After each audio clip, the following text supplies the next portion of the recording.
pour rebondir sur ce que tu mentionnais avant, les GPS, qui sont donc Ouais. un outil que tu as commencé à utiliser récemment, quand c'est que tu as commencé à les mettre en Bah, place, ces GPS? écoute, j'ai commencé il y a à peu près 1 an et demi. Après, dans ces 1 an et demi, il y a depuis le mois de mars où on n'a plus de rugby quasiment. Donc Ouais. finalement, je n'ai pas un très gros recul. Ça a commencé avec…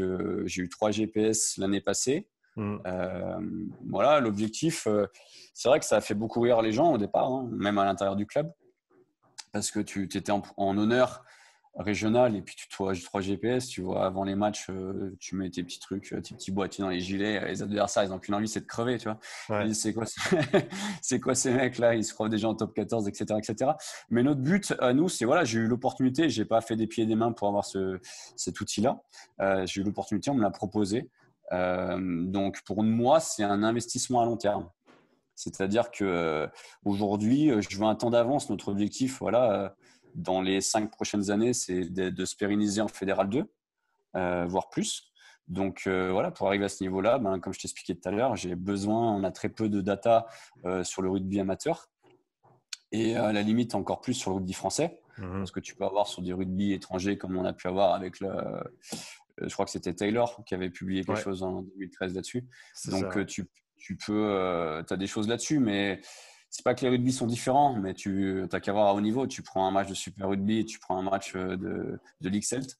Euh, c'est le même sport, pourtant, c'est pas souvent le même ball in play et la même Ouais, façon de jouer, tu vois. ouais, ouais. Donc, voilà, c'était plus pour un investissement à long terme. Le but, c'était pour déjà essayer de. J'ai été surpris de l'impact psychologique que peut avoir sur les joueurs, Mhm. la motivation, un peu, on va dire, tout ce que l'interaction entre eux. Tu vois, le fait de l'aspect compétition, de se tirer la bourre à l'entraînement. Les garçons, à la fin, on disait ah, tu te rappelles le coup de pied à suivre que machin il a fait, si j'avais pas le GPS, jamais j'y vais. Tu vois. Donc, ils se motivaient un petit peu entre eux. Pour moi, ça me permet de paramétrer, d'avoir des données, d'être un peu plus précis. Et Mhm. puis, petit à petit, on essaie de pas se professionnaliser, j'aime pas ce mot-là, mais d'être un peu plus pro sans se prendre vraiment pour des pros, ou se Structuré. prendre au sérieux. Exactement, structuré, c'est le mot. Tu Ouais, vois, ouais. structuré. Et j'ai envie aussi, après, petit à petit, ça me donne aussi je trouve que c'est intéressant aussi, je voulais en faire profiter à ma section jeune. Mhm.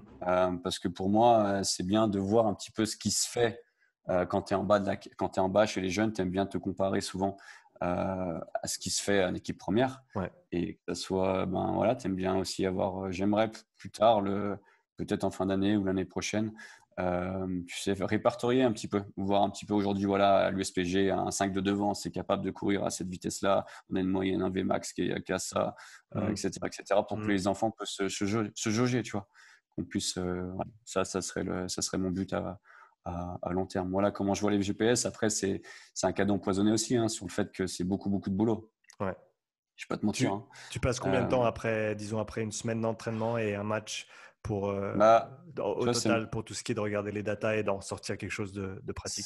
c'est marrant parce que sur les 3 de l'année passée, tu vois, j'avais pas forcément l'occasion ou l'envie, plus l'envie que l'occasion de mettre des GPS aux entraînements, à part Mhm. sur des séances de sprint, des choses comme ça. Et cette année, bah, le fait que j'en ai 15, bah, du coup, ben, chaque entraînement, au hasard, il y a 5 GPS sont branchés. Enfin, c'est un hasard que je connais déjà, Ouais. mais je balance à des joueurs si je sens que ça se fait en fait. Ça se fait un petit peu à quand j'arrive à l'entraînement. Ouais. Les 20 premières minutes avant d'arriver à l'entraînement, quand je dis bonjour au garçon, dans ma tête, au regard, aux façons dont il va me serrer la main, je sais que lui, il a besoin d'un GPS ce soir. Ouais. Tu vois, pour le sortir un petit peu de la journée de merde qu'il a passée, toutes ces Mhm. choses-là, pour Mhm. essayer de se juger ou pour simplement, moi, voir un petit peu, pour confirmer les doutes que j'ai par rapport à son état de fatigue, par exemple, Ouais. ou à son mal-être psychique dans ce moment, ou toutes ces choses-là. Donc, c'est comme ça que je vois. Et puis après, ouais, combien de temps je passe? Ça me prend, on va dire, entre 1 heure et 1 heure et demie euh, quand je vais vite. Et puis, ça peut aller jusqu'à 3 heures par semaine quand j'ai un peu plus de temps. On Ouais. va dire que mes GPS à l'heure actuelle passent après la vidéo, Mhm. mon analyse vidéo. Tu vois, Ouais. je me plus focus sur l'analyse vidéo et ensuite sur les GPS. Vraiment. Et puis là, avec le confinement, comme j'ai moins de travail personnel en tant que coach, je m'amuse à faire plus de stats, à trifouiller ces datas, parce que c'est pas facile aussi, tu vois. C'était un logiciel qui est en anglais, on est chez Catapult. Ouais. Donc on t'a balancé ça comme ça, on t'a donné 2 tutos et puis démerde-toi, tu vois. Ouais. Donc voilà, j'ai eu de la chance aussi cet été à pouvoir aller en immersion 2 jours au CSBJ Rugby en Fédéral 1 et 2 jours à Bourg-en-Bresse en Fédéral 1. J'ai pu échanger avec les prépas et puis ils ont pu expliquer, ils sont tous les deux chez Catapult. Donc j'ai pu voir aussi ce que eux ils cherchent dans le GPS, parce que le GPS c'est une mine d'informations, mais qu'est-ce que t'en fais? Qu'est-ce que tu prends? Je peux pas tout prendre, donc on va aller à l'essentiel. Ouais, On et donc pour va toi, sur un entraînement, quelles sont peut-être priorité. tes priorités ou tes points de data déterminants? Et ensuite, sur un match, qu'est-ce que tu regardes? Je vais regarder, par exemple, sur la distance parcourue. Pour moi, lors d'un entraînement, lors d'un match, encore pour un autre niveau, la distance finalement, elle est pas forcément trop importante. Quelqu'un qui s'entraîne, je parlais par exemple à Bourg, en pré-saison, évidemment, quand tu t'entraînes matin et après-midi, la distance parcourue, c'est super important pour Mhm. calibrer, voir la distance totale à la semaine.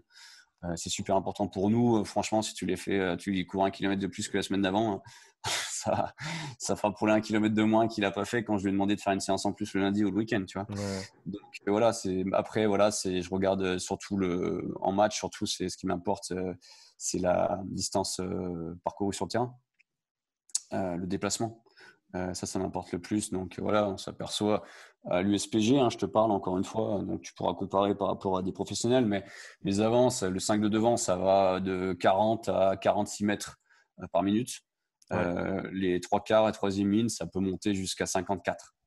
Donc Ok. c'est pas foufou, mais quand tu fais un ratio par rapport au ball in play et au temps de jeu effectif, voilà, d'aujourd'hui, notre meilleur match de cette saison est contre Bellegarde où on fait 26 minutes de temps de jeu effectif. Ouais. Donc ça reste très peu finalement par rapport à ce qu'il y a au niveau, hein, où tu es à 45 minutes. Mais voilà, c'est ce qu'on est capable de produire. Et puis, je reviens toujours à ce que tu disais tout à l'heure, lors de ta préparation, les 2 matchs amicaux que vous avez fait. Je crois que tu t'expliquais que tu avais une équipe qui voulait pas du tout jouer au ballon, qui était là pour le contact, pour Ouais, et rentrer le dans le temps n'a bar. pas aidé aussi et il faisait Voilà. mauvais dehors Donc c'est toujours la même chose. voilà, ouais. C'est comme pour faire un joli match de tennis, il faut être deux, hein. Tu vas pas jouer tout seul, hein. Si C'est tu mets ça. des aces, tout le monde va se faire chier, hein. Par C'est contre, ça. si l'adversaire envoie la balle, c'est la même chose au rugby. Si tu veux faire un beau match, il faut être 2 belles équipes qui veulent envoyer du jeu. Mhm. Et si tu veux faire augmenter tes stats, voilà. Puis après, il faut faire attention. Je regarde aussi la distance de sprint. Ouais. Ça, c'est important pour moi, mais c'est aussi trompeur. Au début,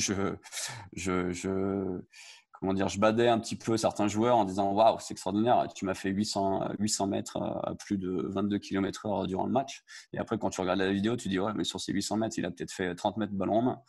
Ouais. Tu vois, durant 770 mètres, il n'a pas touché un ballon. Il a fait que l'essuie-glace, ou il a fait que défendre, ou il a intervenu sur des coups de pied, Ouais. des choses comme ça. Donc, il faut faire attention à pas trop s'emballer par rapport à ces stats. Donc, les GPS, c'est bien, mais pour moi,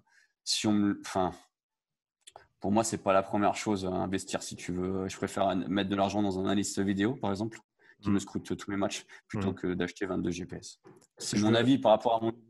Ouais, ouais, et je vais revenir sur la vidéo parce que pour moi, c'est un aspect qui est très, très intéressant et peut-être même beaucoup plus abordable si tu parles de clubs qui sont un petit peu en dessous de ton niveau. Donc, Mm. par exemple, pour le championnat suisse, ça, Ouais. c'est quelque chose, à mon sens, qui aurait beaucoup de sens. Encore une Mm. dernière question sur le GPS. Qu'est-ce, Ouais. Quelle réalisation est-ce que tu as eu ou qu'est-ce que tu as changé dans ta façon de préparer tes gars ou ta façon de faire les choses ou grâce aux data du GPS depuis que tu as commencé à l'utiliser? Quand tu dis comment j'ai préparé mes gars, c'est-à-dire qu'au niveau prépa physique, tu parles? Que ce soit prépa, soit la façon dont tu structurais tes entraînements de manière générale, est-ce que le GPS t'a amené une certaine, peut-être Bah à éclairer certains aspects du jeu oui, qui n'étaient pas assez clairs pour toi avant ou... il a confirmé ce que je t'expliquais tout à l'heure pour la façon dont j'ai fait évoluer mon bronco. Mhm. Il a Mhm. confirmé le fait que mes avants bataillent plus que mes 3 quarts, courent moins à haute intensité, que mes 3 quarts, c'est tout l'inverse. Que finalement aussi, il y a des distances mes distances de sprint. Je me suis aperçu aussi que mon 5 de devant, souvent par départ arrêté, que mes 3 quarts par départ lancé. Donc, dans mes séances de vitesse, ça a changé un petit peu ma façon de voir les choses. J'ai pu orienter ce genre de choses, tu vois. Qu'il y ait souvent du déplacement, par exemple, pour mes 3/4, un changement de direction, une tâche à accomplir avant de réaccélérer, toutes ces choses-là. Ouais. Donc, c'est ça que ça a changé vis-à-vis des garçons et de mes séances. Perfect.